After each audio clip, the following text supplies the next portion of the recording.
Setelah Rasulullah Shallallahu Alaihi Wasallam wafat, kaum muslimin sangat membutuhkan pemimpin yang menggantikan Rasulullah Shallallahu Alaihi Wasallam dalam berdakwah atau yang disebut dengan khalifah. Karena itulah kaum muslimin akhirnya mengadakan musyawarah untuk memilih pemimpin baru. Maka terpilihlah sahabat Abu Bakar.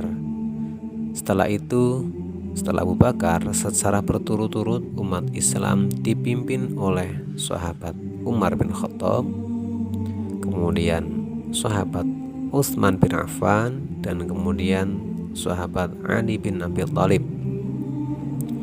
Keempat sahabat tersebut dikenal dengan sebutan Khulafaur Rasyidin, yang artinya para pemimpin yang mendapatkan petunjuk dari Allah Subhanahu wa Ta'ala. Khulafa adalah bentuk jamak dari kata khalifah. Ar-Rasyidin artinya petunjuk. Jadi Khulafaur Rasyidin artinya adalah pemimpin yang mendapat petunjuk dari Allah. Keempat sahabat Rasulullah tersebut adalah khalifah yang memimpin umat Islam sepeninggal Rasulullah SAW selama 30 tahun dengan penuh kemuliaan dan keteladanan. Selama memimpin umat Islam, banyak keberhasilan atau prestasi yang diraih, sehingga dakwah Islam semakin meluas hingga keluar ke negeri Arab. Sahabat Abu Bakar lahir pada tahun ketiga tahun Gajah, yaitu 573 Masehi, atau 3 tahun lebih muda daripada Rasulullah Shallallahu Alaihi Wasallam. Abu Bakar mempunyai nama asli Abdullah bin Abi Quhafah bin Utsman bin Amir bin Amru bin Sa'ad bin Taim bin Murrah At-Tamimi, atau sering disingkat Abdullah bin Abi Quhafah At-Tamimi. Ya, Abu Bakar punya nama asli Abdullah bin Abi Quhafah At-Tamimi. Garis keturunannya bertemu dengan garis keturunan Rasulullah SAW, yaitu pada kakek yang ketujuh, yaitu Murrah bin Ka'ab. Di masa jahiliyah sebelum beliau masuk Islam, ia bernama Abdul Ka'bah. Ya, kalau bahasa Indonesianya ya hambanya Ka'bah. Ya. Kemudian setelah beliau masuk Islam, namanya dirubah oleh Rasulullah menjadi Abdullah. Sedangkan nama panggilannya banyak. Di antara nama panggilannya adalah Abu Bakar As-Siddiq, Al-Atiq, Abdullah, dan Abu Quhafah. Namun yang paling terkenal adalah Abu Bakar As-Siddiq. Ya, kira-kira tahukah kalian mengapa namanya Abdullah ia lebih terkenal dengan sebutan Abu Bakar? Ya, karena ia orang dewasa laki-laki yang pertama kali masuk Islam. Maka diberi julukan atau kauniyah Abu Bakar. Abu Bakar artinya pelopor pagi hari, atau seorang laki-laki yang bersegera masuk Islam, yaitu laki-laki yang mempelopori masuk Islam dengan segera. Nama julukan inilah yang kemudian sering banyak dipakai oleh masyarakat Mekah. Abu Bakar mendapat gelar kehormatan di belakang namanya, yakni gelar As-Siddiq, yang berarti orang yang jujur dan selalu membenarkan Rasulullah SAW. Beliau memang dikenal orang yang selalu membenarkan Rasulullah SAW, terutama dalam peristiwa Isra Mi'raj. Di tengah pertentangan, ejekan, dan ketidakpercayaan orang kafir, Abu Bakar adalah orang yang paling gencar membenarkan, meyakini peristiwa Isra Mi'raj ini. Karena itulah di belakang nama beliau diberi gelar As-Siddiq, yang artinya orang yang membenarkan.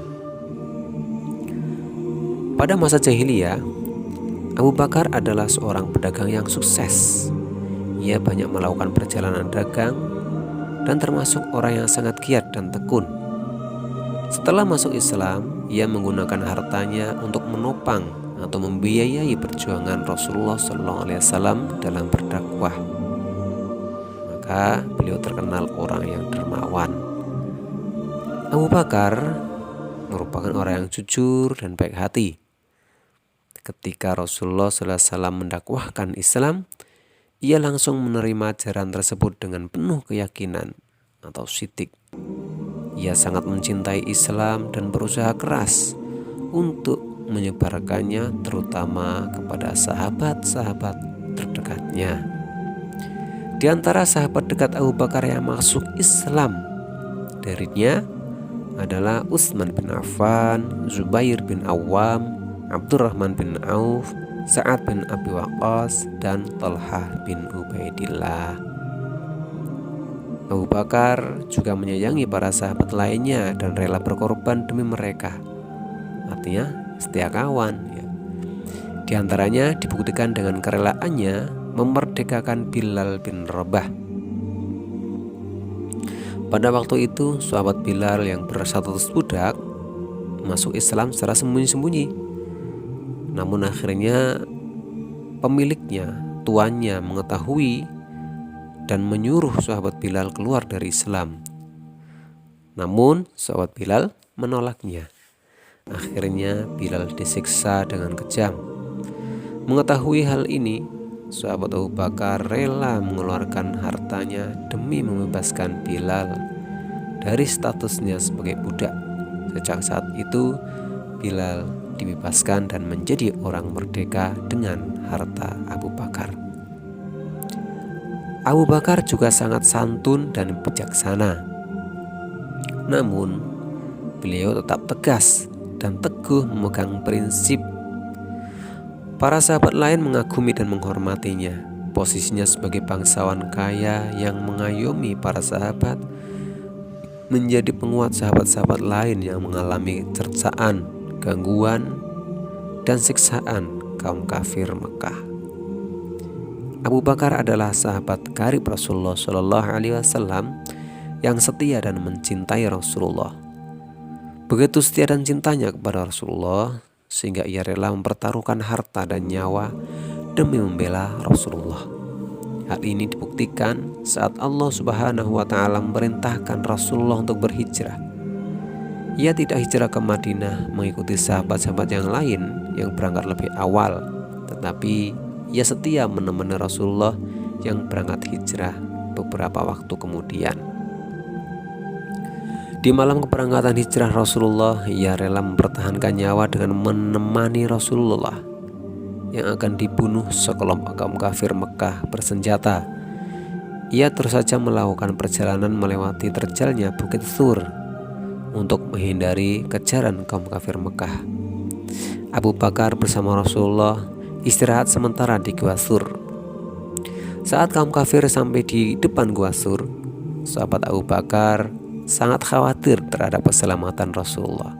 Namun Rasulullah SAW meyakinkan kepada Abu Bakar bahwa Allah pasti akan menolong dengan menghentikannya innallaha ma'ana. Benar yang disampaikan Rasulullah SAW. Allah Subhanahu wa Ta'ala menurunkan laba-laba di mulut gua dan bersarang di sana.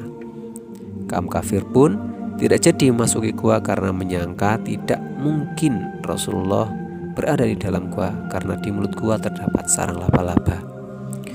Begitu ceritanya kepada Rasulullah SAW hingga saat Rasulullah SAW tidur di pangkuannya, ia tidak berani bergeser dan bergerak. Bahkan saat ia digigit serangga pun ia tidak bergerak karena khawatir Rasulullah SAW akan terbangun. Ya, itu sedikit penggalan cerita tentang sahabat Abu Bakar As-Siddiq. Ya.